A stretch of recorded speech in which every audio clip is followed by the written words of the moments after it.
3 words from a 29-year-old woman silenced the Family Feud studio and revealed a truth that millions of viewers never saw coming. Sarah Johnson stood at the podium, her carefully concealed bruises hidden beneath makeup and long sleeves, about to answer a question that would expose the nightmare she'd been living for 3 years.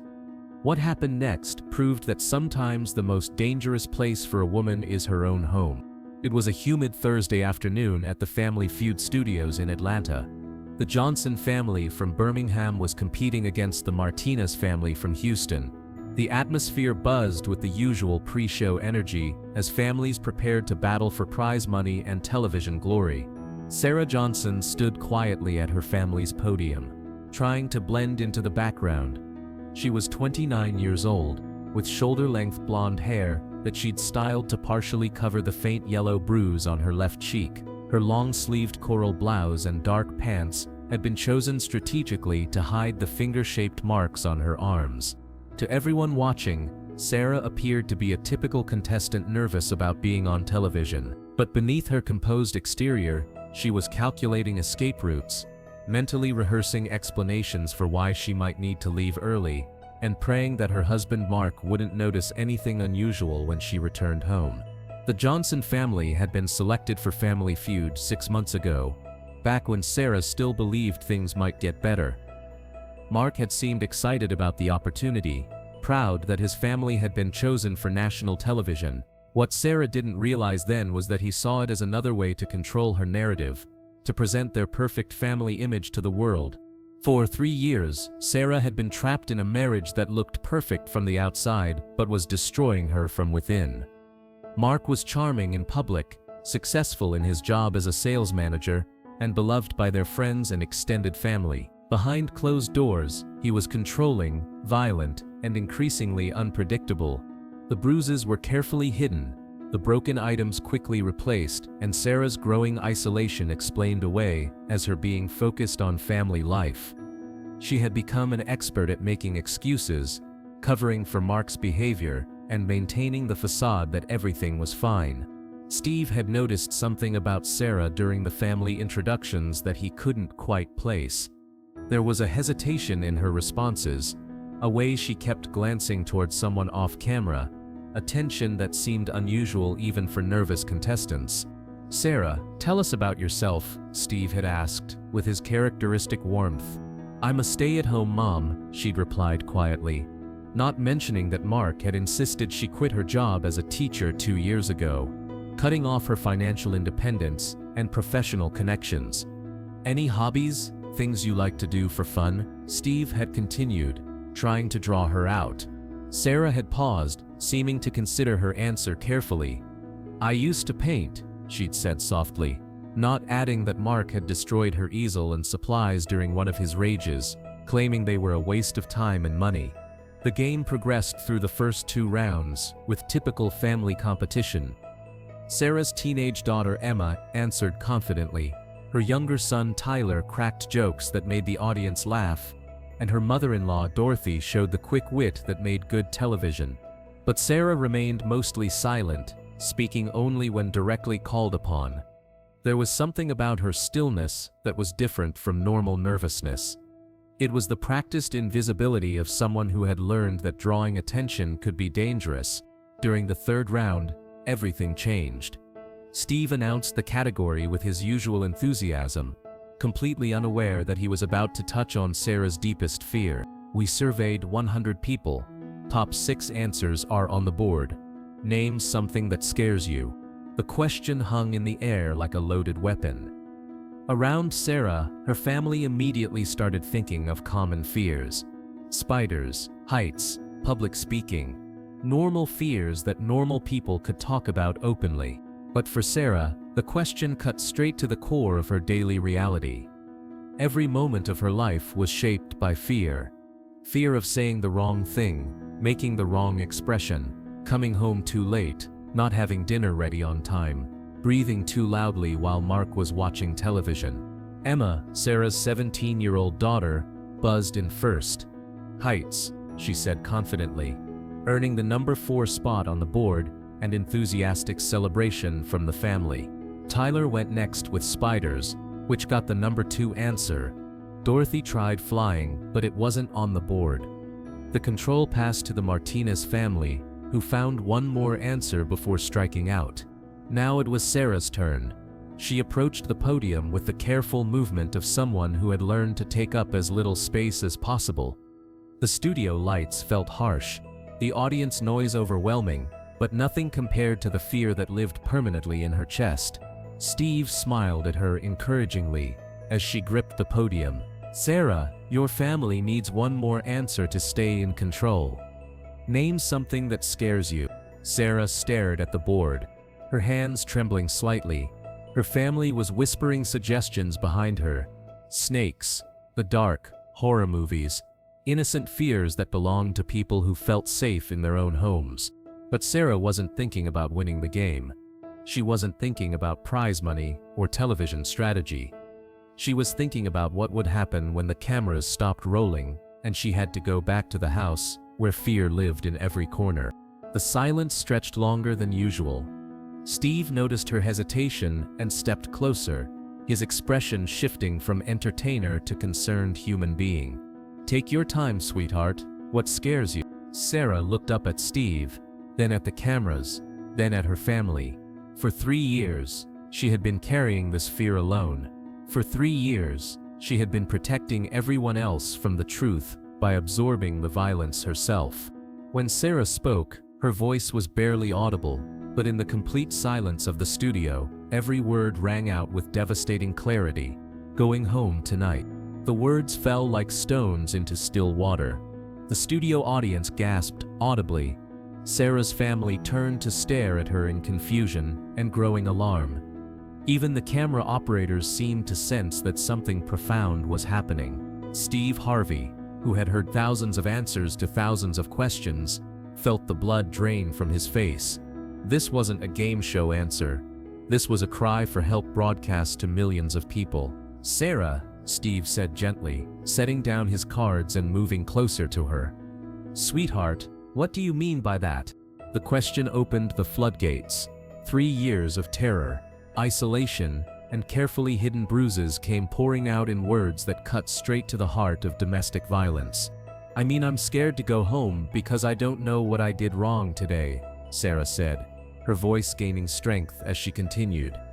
"I don't know if dinner will be ready on time, or if I'll say something that sets him off, or if tonight will be the night he doesn't stop."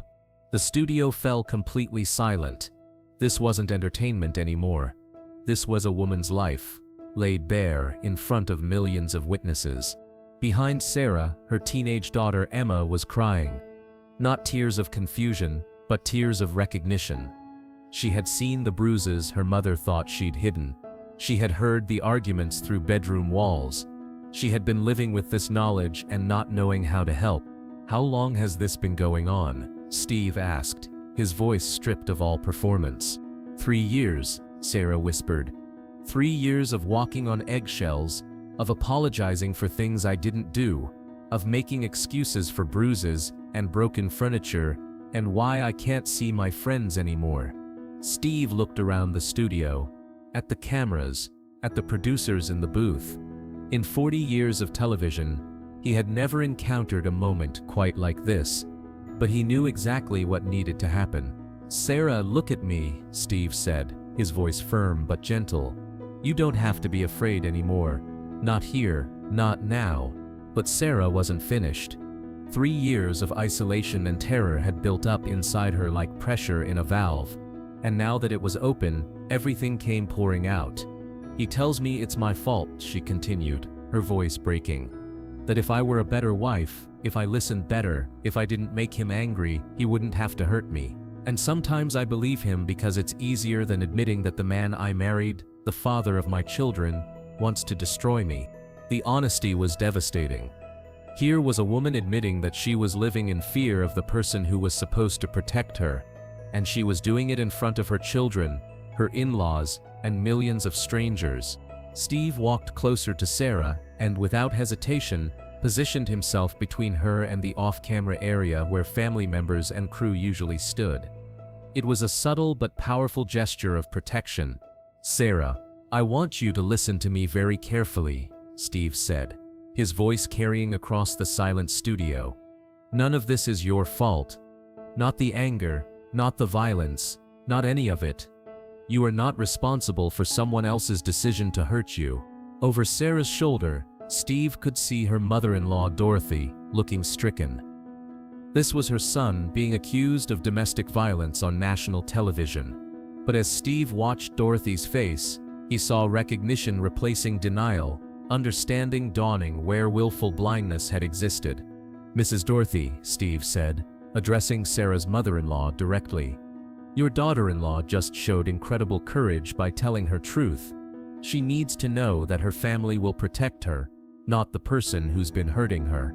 Dorothy stood up slowly, her face wet with tears of shame and realization. When she reached Sarah, she pulled her into her arms with a tenderness that surprised everyone, including Sarah. "I knew," Dorothy whispered, loud enough for the microphones to pick up. "Dear God, I knew something was wrong, but I didn't want to see it. I'm so sorry, Sarah. I'm so sorry I didn't protect you." Emma had joined them now, wrapping her arms around her mother with fierce protectiveness. "Mom, why didn't you tell me? I could have helped you. We could have left together." "Because I was scared you'd get hurt trying to defend me," Sarah sobbed. "Because I was scared he'd take you away from me. Because I was scared no one would believe me, or that somehow I deserved it." Tyler, Sarah's younger son, looked confused and frightened. At 12 years old, he was struggling to process what he was hearing. Steve knelt down to Tyler's eye level. "Son, this is not about you, okay? Your mama loves you, and she's been trying to protect you. What you're hearing right now is about adults making better choices so your family can be safe." Steve stood and addressed the Martinez family, who had been watching this unfold with obvious emotion. "Martinez family, I hope you understand that this game has become something much more important than competition." The Martinez family patriarch stepped forward immediately. "Steve, that woman needs safety, not a game show. We're with her." But Steve wasn't done. He turned to address the cameras directly, speaking to the millions of people who would eventually watch this moment. "For anyone watching this who recognizes themselves in Sarah's story, you are not alone. For anyone who suspects someone they love is being hurt, don't look away. This is what courage looks like, and this is what support should look like." He turned back to Sarah, who was still surrounded by her children and mother-in-law. "Sarah, I'm going to give you something, and I want you to promise me you'll use it." Steve reached into his jacket pocket and pulled out his personal business card.